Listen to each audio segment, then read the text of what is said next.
नमस्कार, cook with TDSमध्ये तुमचं स्वागत आहे। आज मी गव्हाच्या पिठापासून एक वेगळ्या पद्धतीचा नाश्ता बनवलेला आहे। तो पण तुम्हाला नक्की आवडेल। तुम्ही एकदा ट्राय करून बघा। यासाठी मी घेतलेलं आहे गव्हाचं 1 वाटी पीठ। यामध्ये आपण थोडंसं मीठ घालूया चवीनुसार।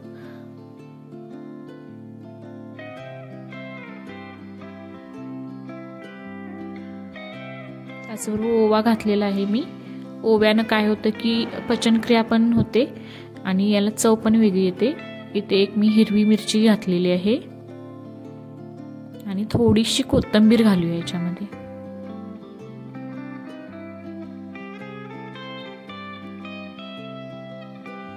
याला चांगलं मिक्स करून घेऊया पहिल्यांदा।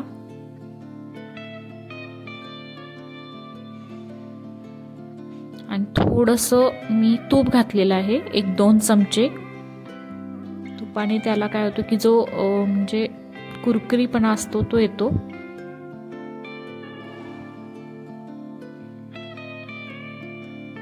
याला चांगलं मिक्स करून पाणी हळूहळू घालत याला मळून घेऊया।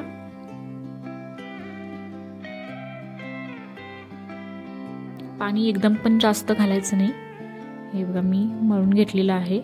आटा जास्त पातळ करायचा नाहीये, थोडासा घट्ट ठेवायचा। हे बघा अशा पद्धतीने याला आपण 5 मिनिटांसाठी ठेवूया। तोपर्यंत मी याच्यामध्ये आतमध्ये जे स्टफिंग आपण करतो ते तयार करूया। मी ते तेल घेतलेले, तेलामध्ये जिरे मोहरी टाकलेले आहेत आणि कांदा टाकलेला आहे बारीक चिरून। हा आता आपण परतून घेऊ। ब्राऊन कलर झाला की थोडं याच्यामध्ये मी किसलेला एक बटाटा वापरते।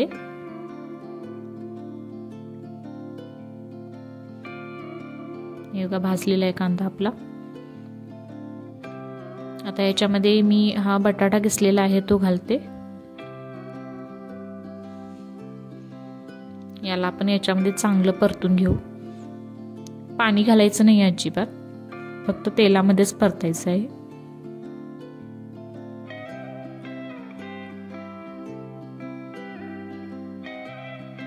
याच्यामध्ये थोडंसं मीठ घालते।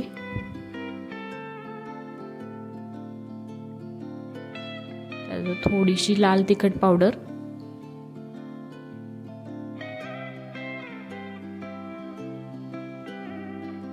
आणि गरम मसाला पावडर मी थोडासा वापरलेला आहे आणि थोडीशी कोथिंबीर। तसंच त्याच्या ह्याच्यामध्ये तेलामध्ये असंच परतायचं आहे, फक्त वाफेवरच फक्त ते शिजलं पाहिजे। हे बघा आपलं स्टफिंग आतमधलं तयार झालेलं आहे।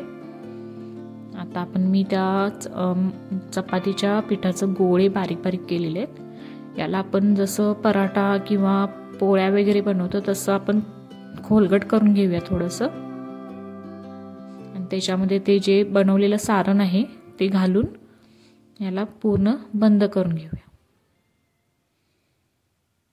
हे बघा अशा पद्धतीने फक्त बंद करून घ्यायचं आणि हाताने फक्त प्रेस करायचं। फक्त इतकंच करायचं, याला जास्ती वेळ पण लागत नाही। हे बघा मी बनवलेलं आहे सगळं।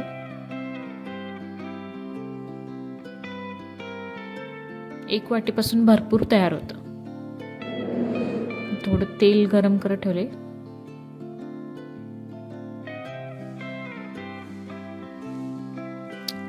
तेल पहिल्यांदा गरम करून घ्यायचं, नंतर मंद आचेवर ठेवायचं ते आणि हळूहळू सोडायचं आणि जास्त गरम तेलामध्ये नाही भाजायचं।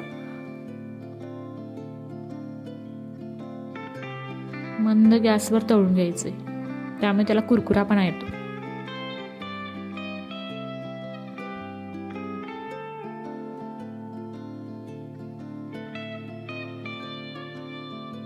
हे बघा एक साइडने भाजलेले सहज पलटत आहे, नाहीतर खाली चिकटण्याची शक्यता असते। त्यामुळे मंद गॅसवर पहिल्यांदा भाजून घ्यायचं।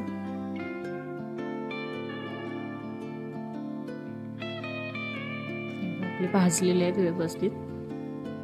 याला आपण काढून घेऊ आता। छान कलर आलेला आहे। हे बघा आपलं तयार झालेलं आहे। एक वेगळा प्रकार, तुम्ही पण नक्की करून बघा। हे बघा आतमध्ये किती सारण भरलेलं वगैरे, खूप छान लागतं। तुम्ही हा सॉस सोबत सुद्धा खाऊ शकता। 1 वाटी गव्हापासून इतका नाश्ता होतो। तुम्हाला हा व्हिडिओ आवडला तर प्लीज लाईक करा, शेअर करा आणि सबस्क्राईब करा।